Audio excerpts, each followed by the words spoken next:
Hello, friends, and welcome to Rise Up in Real Estate, where we are on a quest.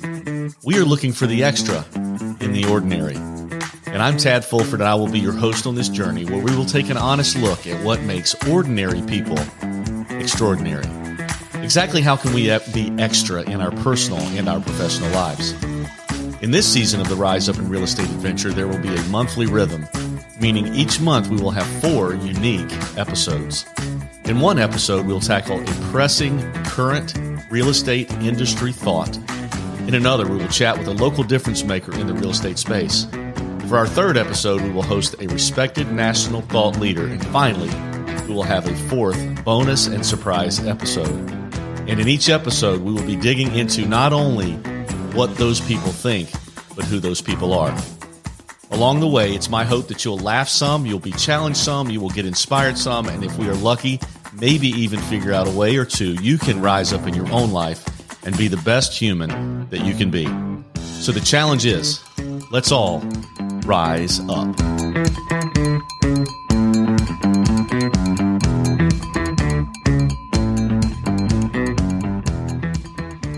So I'm excited to be here today with Rise Up in Real Estate. I've got a great friend of mine and a better man.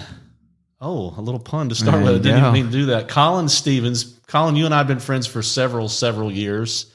Really honored to have you here. Our audience is excited to hear about your story. Our goal with this podcast is to figure out what is really extra about extraordinary people. And that's why I invited you on. Welcome. Glad you're on the podcast today. Well, it's a pleasure to be with you, my friend. Very, very cool to have you here. Tell me, you and I have known each other for how long? I mean, probably a decade. It's got to be at least. Lawton is 20. Yeah, so he was 8 or 9 when you first started coming to me, right? Yeah, that's right. So my oldest son plays basketball, or did. Now he's playing college, but he's playing not college basketball. He's just playing college. Yeah. But Colin started training him a long time ago. Colin, tell me a little bit about yourself. Tell me about your family first, and then we'll hop into business a little bit. Yeah, currently I have a lovely wife of 15 years and 2 awesome kids, 11 and 9, a daughter and a son, and life is good in that family front. So very thankful for them. I'm originally from Baltimore, Maryland. There you go. Been down here at the beach for 20 years now. Went to Coastal Carolina University where I met my wife. And we're some beach people now. I love it. Colin, I love how you said currently you got a beautiful wife. I don't know. That could go a lot of different ways, but we're going to keep it just. Yeah, no. She's always going to be beautiful. She is always going to be. Yes. Currently means our kids are going to get a little bit older. They're going to grow. Right? Sure. Yes. That's awesome. The family is not expanding is what I'm saying. That's what I'm getting at. You better be careful hanging out with me. Yeah, you know what might happen, right? Or know what could happen. So you have a little bit of an athletic background. Tell me, you have a father who played, I don't even know, maybe other family members that played professional sports. Tell me a little bit about that. Sure. My dad played 5 years in the NFL. Was not highly recruited out of high school, being 5'5", and kind of a smaller in stature, but just a massive competitive heart and a fantastic athlete. And he worked his way into the NFL and is one of the 3 shortest players to play in the NFL in history. So no way. Awesome. I do have some athletic genes. I picked a tall man sport for basketball. I don't really know what I was thinking, but I fell in love when I was pretty young. And wound up becoming a point guard and being able to play at Coastal Carolina University.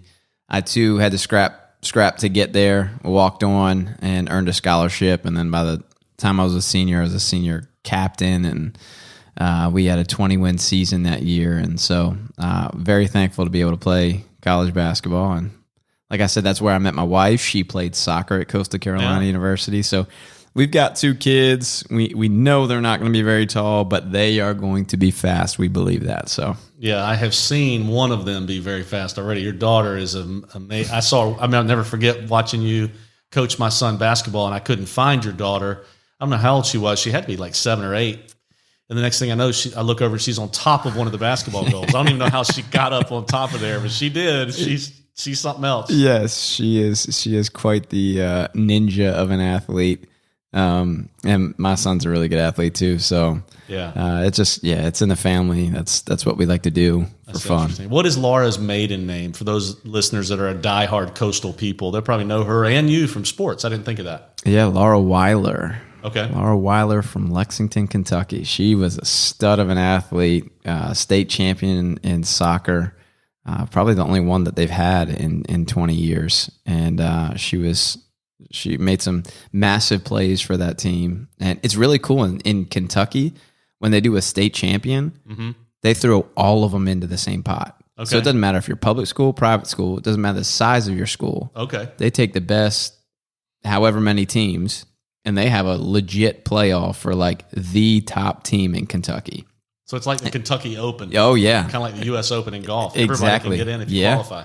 And so it's not, divided into classes, which I think is amazing. Yeah. And it means it's even that much harder to be a true state champion. So she's very proud of that. That's awesome. And I do know, I just had TJ O'Brien stuck his head in here a few minutes ago. You know TJ, and he was at Coastal. He remembers you playing basketball and all that. So you'll have some listeners out there that are proud to be Teal. Yeah. So I'm glad you're here. I forgot about that connection. So we talked a little bit about family, and I've seen you, one part of your life is coaching, right? Yes. Talk a little bit about that. Interesting that you just elaborated on what it makes sense now that I've seen you coach a private school team, why you love that melting pot idea of let's play the best. Because when you took my son through that 4-year adventure, there was a lot. We played a lot of people. We played everybody we could play. But talk about how you got into coaching and stuff like that. Yeah. Once I got done with school and basketball was kind of my world. I studied psychology at Coastal and didn't see myself continuing on with school.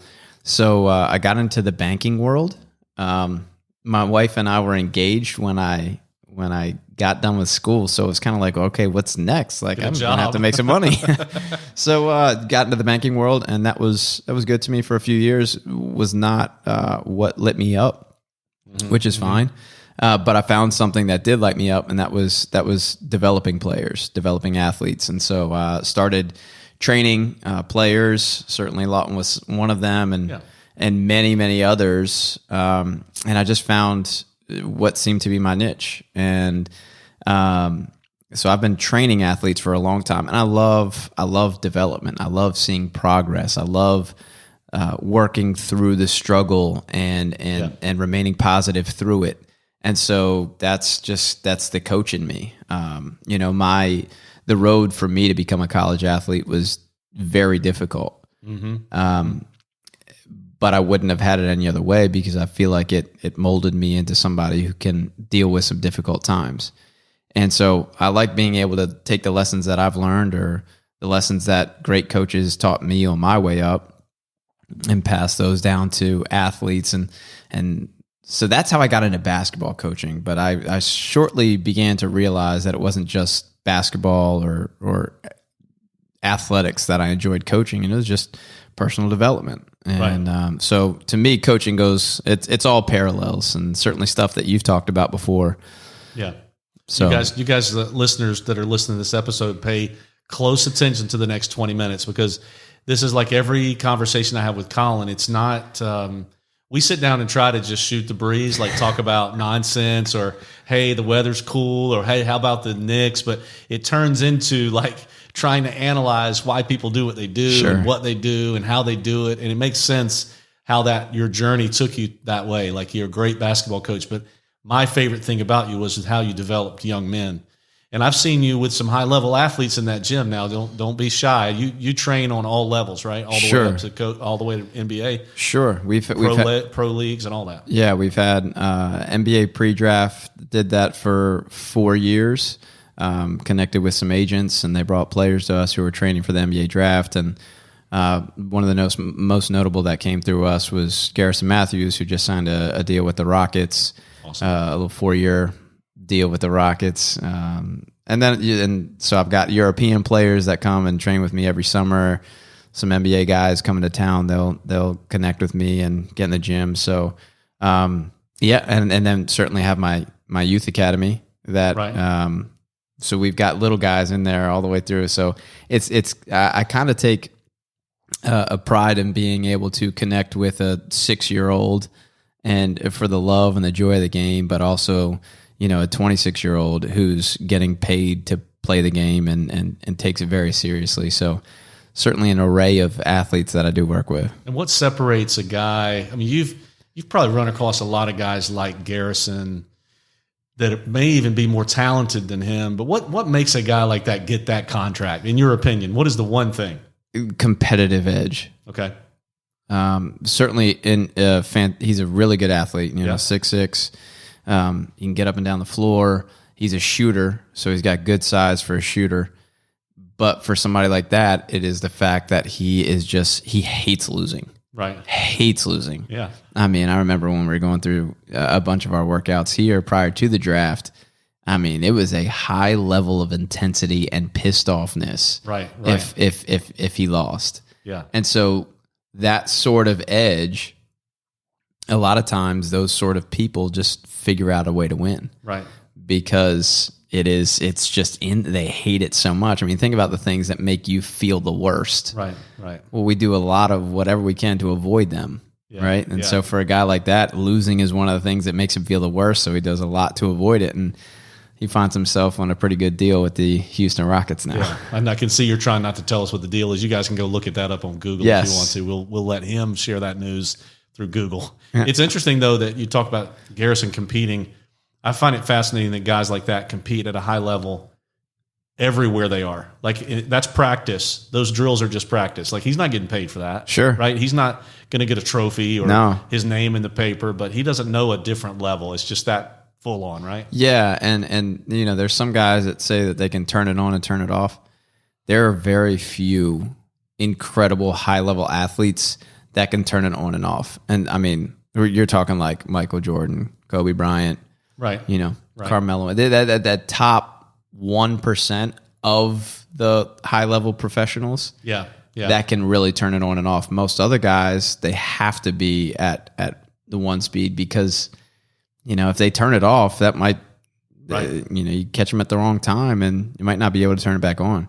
Right. Because on the contrary, it's awesome to see Garrison to have achieved what he's achieved, and but I've seen the other side of it so much of guys that are uber talented, great size, incredible athletes, but couldn't get their mind together, couldn't compete at the highest level, and they wind up just fading off. And it's like, well, we've never heard about that guy, right? And it's that to me is terribly sad when you see somebody underachieve on the mental side of things. Yeah, and you would probably argue, we could talk about this for a whole episode, but when Michael Jordan and Carmelo Anthony and Kobe Bryant, some of those elites, and you could even probably go to Tiger Woods, you go to a lot of the elite elites. Yep. When they've turned it off, they're really still on.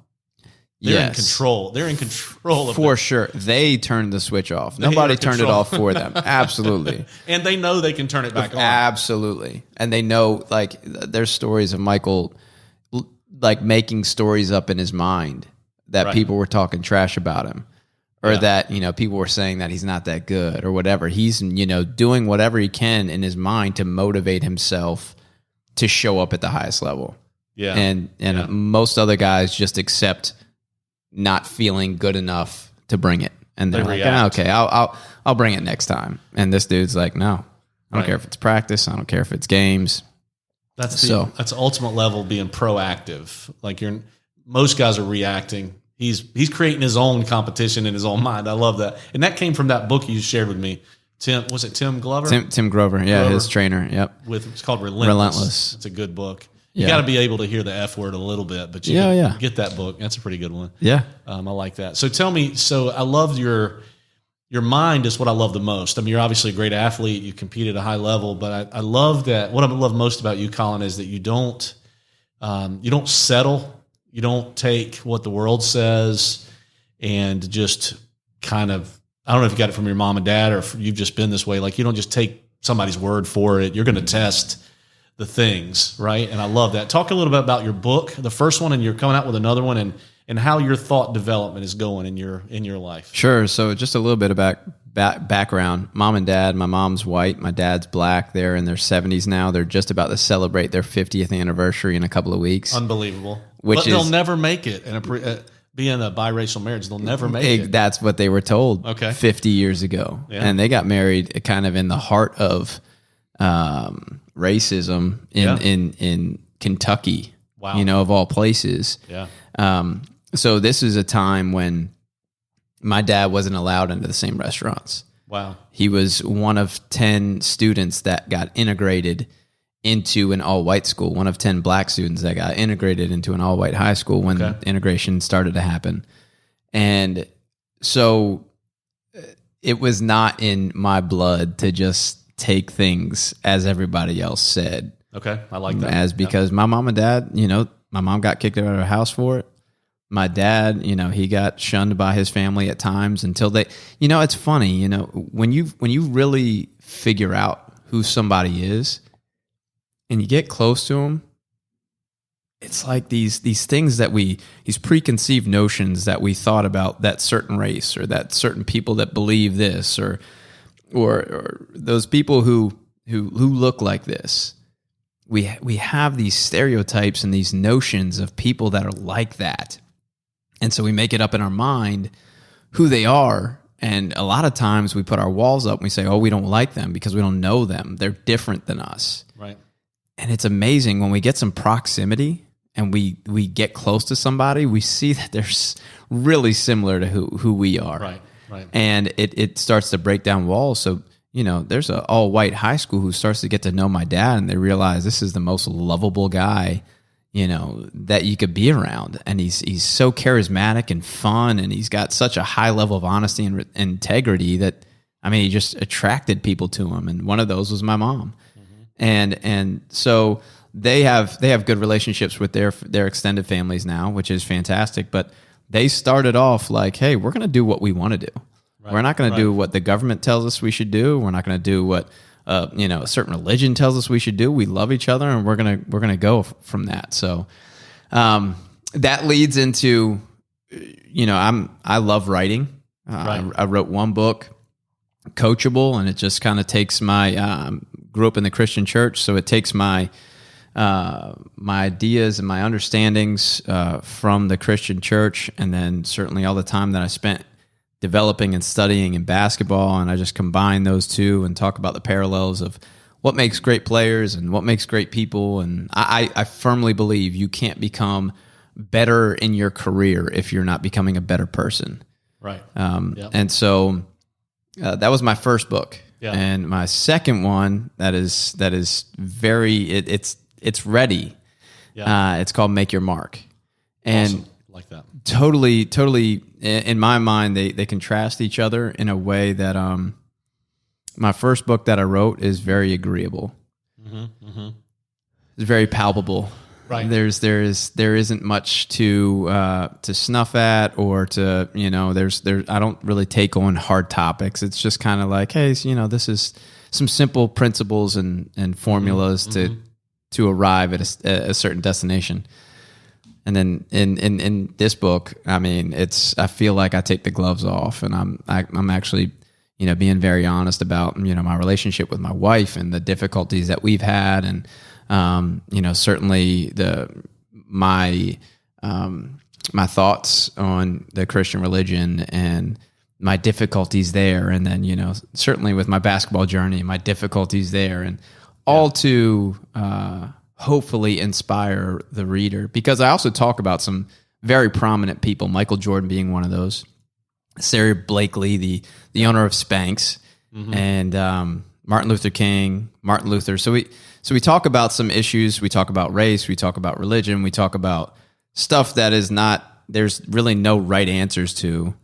But certainly I feel like I'm not holding back in this book. Yeah. It's interesting that you could say, and I think the third book, maybe Proximity, would be a good title of the third book. Yeah. Think about that concept's I love that concept. I want to elaborate on that later with you.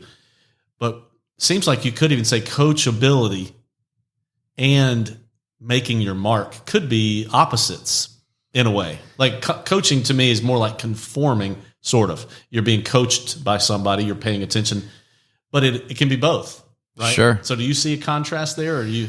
Yeah, I think we should all be open to being coached because we all have deficiencies in certain areas. And I know that when I'm leveling up, when I'm advancing as a man, it's not because I've all of a sudden just mustered it out. I've just made it happen. It's oftentimes that I've been inspired or I've been taught or I've been, influenced by somebody else who's pushing me to level up. Because really, as human beings, we want comfort, we want ease, we want to do as little as we can for as much as we can. Right. And that's just not the way to developing into our best selves. So it goes a little bit against human nature for us to push ourselves. And I think that's why we need coaches. But in making our mark, I think it's getting much more in touch with who we are. Right. Not who our school system says we should be, not who our religious system or our government or whomever says we ought to be. I think it's our God-given nature and gifts that allow us to truly make our mark. And then being honest with ourselves.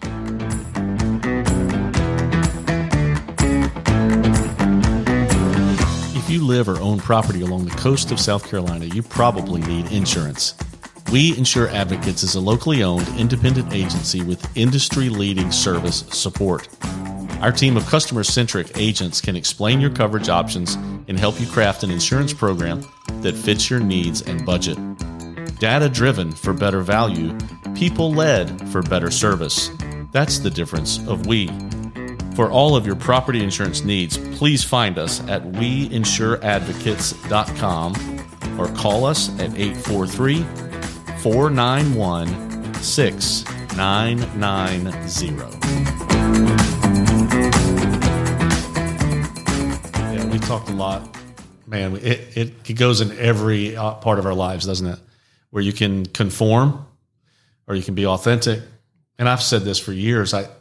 If we would all pay attention to what our calling is and really explore it and figure it out, I think whoever you believe God is, we all have a purpose. If we do it, things be fine. There wouldn't be starving people in Africa. For sure. There wouldn't be people in this town homeless, for example, probably if we all did our part. And I think I love that. And I've seen Colin coach.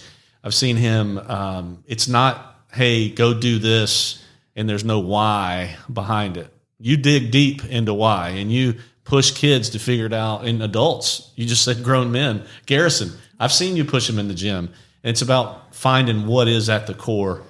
I've always, when I'm interviewing agents, this is because I'm in real estate, one of the 6 qualities I look for in the perfect, I say we hire the right agent for the right reasons. One of the qualities I look for is teachability, coachability. Are you willing to be held accountable?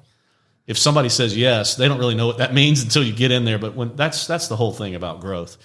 You've done so. I'm going to put the links, if you're okay with it. I'll put the links for both your books in the show notes. Absolutely. So I had your book, Coachable, in the side pocket of my car for about a year until my son stole it and started reading it himself. But it's an easy read, but it's a thought provoking read, and I can't wait to see. I hope the Make Your Mark will be in my door for a while to come. I'll put the links down there.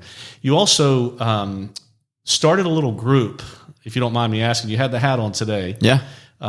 Tell me a little bit about this group and where that passion came from. Better Men is what it's called. Tell me about that. Yeah. We started to get to an age that when I talked to some gentlemen of my age, a little younger, a little older, that one thing that seemed to resonate almost in every conversation, whether we were at the soccer field or we were in the grocery store or we were at, the gym, was like, dang, like life is tough. Right. And whatever, like it doesn't matter. We get these images that people on social media who have a lot of money and have a lot of following and all of this, like they've got it together. Well, we see so many celebrities that we worship break up. We see families split up. We see people go broke. We see people losing their health. I mean, we just went through this crazy pandemic of where, people are passing away at an alarming rate that makes you just think, like, how can we do this better? Like, what the heck are we doing wrong, and how can we do this better? And so I was just inspired, honestly. How can I be a better man? Like, I want to be a great husband, because I think that's one of the areas where like I need some work. You know, men growing up, we didn't talk about our feelings. We didn't talk about like what was going on inside of us. You fall down, you're told to rub some dirt on it, get up and get going. And I think this movement in Better Men is really just to allow guys to connect, to be open and honest and vulnerable, because I think so many of us are we're walking around wearing masks. You know, we're just, and I'm not talking about the COVID relief masks. I'm talking about, hey, everything's okay masks, because I think a lot of times it's not. Right. You know, and so for us to provide a space where we can dig in and be open and honest and see the proximity piece of what we talked about earlier, that dang, like regardless of color or age, or these dudes are a lot like me. They struggle with the same things I struggle with. And I think a lot of us get trapped in this piece like, oh, we're alone here. You know, I'm a dad. So when dadding gets difficult. Yeah. Which is every day about 4:30. Right. So then it's like, oh, I'm not alone. Like I spent time with some guys who were encouraging me, like they're dealing with the same thing. So how could, if we're dealing with the same thing, maybe some of these guys have learned how to deal with it better. Right.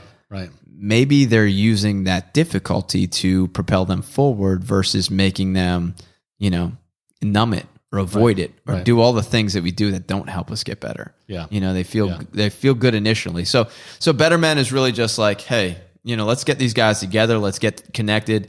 Bruce Stankavage and I lead this retreat that right now we do quarterly, and we may increase that as demand happens.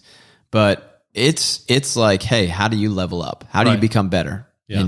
And we dig into it. So you would you got to take that mask that you're hiding. You got to be willing to take it down a little bit, see what it feels like, open up. I remember talking to you about that when that event happened. I think it was must have been in April. You did that event, and how it was just all these guys are going through the same things, but nobody's talking about it. Yeah.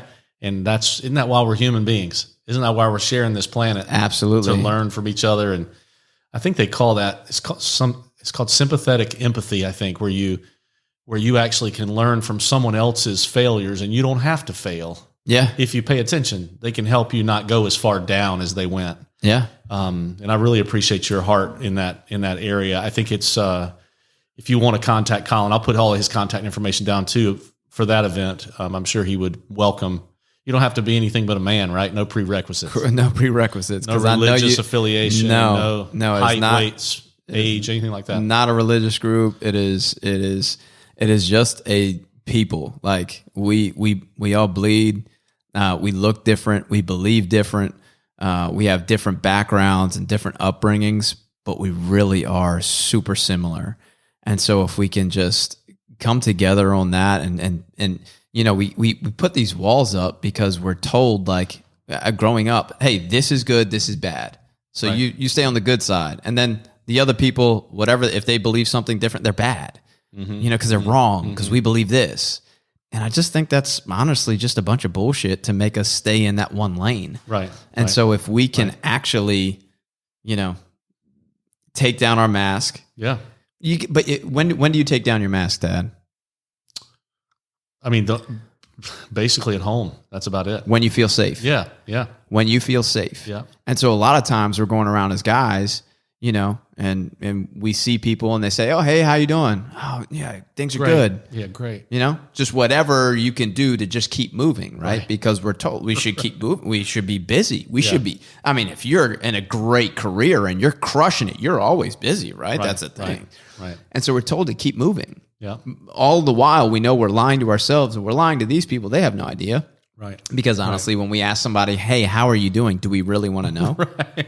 Yeah. You know, it takes too long to know. Right. And so when we can facilitate a time, you know, 24 hours where we can actually be with guys. Yeah. And we can actually take that mask down, give them a place to feel safe. And this is what I feel like my calling is. Right. Is to let people know that I F up enough in my life and I'm going to tell you about it. Right. I don't feel any shame in it. Right. I feel like it's almost like my way of connecting. Yeah. Right. Is that because, you know, guys, so often we lead with our ego because we want to appear a certain way. And if we can just realize that, you know, even the greatest men that have come across history, they don't have it all together. Right. They make their mistakes and they have their failures, but they are locked into who they are and how they serve this earth. Then, man, like we can all do that. Yeah. We can't all get through life not messing up. Right. 100%. I like that. We talk about this where you really only think about how you really connect with people. You connect with people, not with your successes necessarily. I mean, I guess if you won an Olympic medal, you would say, hey, look, you and I both won an Olympic medal, but what you have in common is the struggle to get the medal. And I think I went through a divorce, and when I did that, everybody else that had been through a divorce, I was immediately part of that family. Yep. Or if you've had a miscarriage, you connect with people that have miscarriages. But if nobody talks about that stuff, you don't really connect to anybody. Absolutely. You just walk around fake. Feeling alone. Numb, alone. And saying that I'm the only one that feels this way. Success inspires us. Mm-hmm. Struggles connect us. Yes. And what are most of us lacking now is connection. Certainly we've been partitioned, right? You know, away from the world for 2 years. We're getting back into it, certainly. And some places are still in a difficult scenario. Yeah. But it's the connectivity that we need. Now, here's the thing, is we can't just all the time talk about our struggles. Right. Because then we're then we're Eeyore. Yeah. Then we're the guy who like something's always bad. Like this right here. I've been wanting to push that button. So DJ Tad, right? That's a good push. That's all I got. That's all I got. But we don't want to always be talking about the struggles. But we also can't puff our chest out and only talk about success. Right. We just need to be real. So if we're struggling, be honest with the struggle. Yeah. You know, and if we're doing great, like be honest about doing great. Right. You know, there's a part of me, that's where I've struggled. You know, I've taken a little journey away from the Christian church over the past 3 years. Yeah. And one of the reasons was that I felt like in our small group, it was almost like not okay to talk about that things were going really well. Okay. Yeah. Because it's almost like if things were going really well, then I didn't need God. Right. And so we needed to talk about all of our issues so that we could talk about how we needed God to be there. Right. And to me, it was like, God is the same regardless, but I don't think God just wants me to struggle all of the time. Right. I don't believe that. And so that's been part of my movement is to try and just get really authentic with myself. Right. You know? Right. And then I could be authentic with others. Yeah. So the listeners need to know this guy I'm sitting across from. You can't see him. You can hear him. I hope you're hearing him loud and clear. He's an entrepreneur at heart, just a good human being. You do a little bit of business training too. We didn't touch on that. Like you're just an entrepreneur. So if somebody wanted to tell me about business training real quickly, what do you do there, and how could somebody use you if they want? And we'll put your connections down low. Certainly, leadership workshops. Okay, really want to help companies utilize their people better, understand their people better, and then utilize their people better. Because really, all of us who have companies, our people are what make us go. Right. It's we could have a great product, or we could have this or that, but everybody sells products. Right. What differentiates is our people and how well they operate and what kind of team they are and how they work together towards a unified vision of success. So that's how I work with companies, and certainly I work with individuals and put this conference on, and I'm going to keep figuring out. You're just going to do it. You did. I was a part of some diversity training you did. Yes. For the Association of Realtors, and it was very well received. I'm sure you got some follow up, so you could do that too. So I can't believe 32 minutes have gone by. I mean, it just goes like that. I could have a whole season of you, and I will have you back. Tell me how people can connect to you. What's your preferred method? Like, how do they get you? Yep, realcolinstevens.com. That's my website, and then on Instagram, Twitter, Colin Stevens 12, and also on Facebook as well. And Colin is Colin. Yes. Stevens is Stevens. That's right. ENS. Stevens with a V. Stevens with a V. RealColinStevens.com. I didn't know that was your site. I learned something today. So we'll put all the books in the show notes. We will put the connections to Colin down low. I hope you guys will reach out to him, and your life will be better. Mine has been. Your life will be better if you do it. Now, it won't always be easy. You won't always hear what you want to hear or need, maybe. Maybe it's what you need to hear. Maybe it's not what you want to hear. That's what a good coach does, right? Tells you. Very true. I remember when you sat Lawton down as a ninth grader, and he had this crazy idea. I'm going to go play at Duke. And you looked at him and you said, are you really going to work that hard? And you looked at me and you said, is he really going to work that hard? I don't think so. I mean, I'm not sure, but I don't think so. He had a couple things going against him. If he'd have gotten to 6'6", we might have been talking a different story, right? Yeah. One last question I want to ask all my guests. Tell me, the name of this podcast is Rise Up. What is one thing that you could recommend to your listeners that you do in your life to rise up every day? I think it's when the things come that I don't want to do, I say, okay, so what happens if I don't do this? And then what happens if I do this?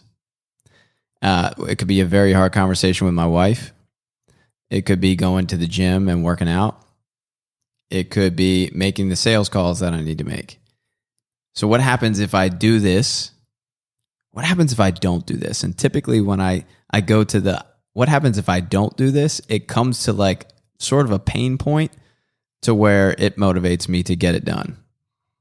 That's excellent. I should do that more when I see a Reese's at the grocery store. Ask myself that question. Colin, you've been a treasure to have on here. I'm excited about our friendship, excited about going forward with you. Listeners, reach out to, this is Rise Up in Real Estate. Reach out to Colin Stevens. Your life will be better if you do. Have a great one.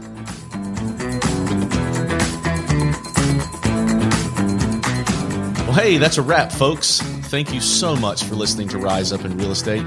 If you liked hanging out with us today, please find us on Facebook, Instagram, and YouTube at Rise Up in Real Estate. Also, follow us right now on your favorite podcast host to hear more episodes. We really appreciate you spending some of your time with us. And until next time, let's do each other a favor and all help each other rise up.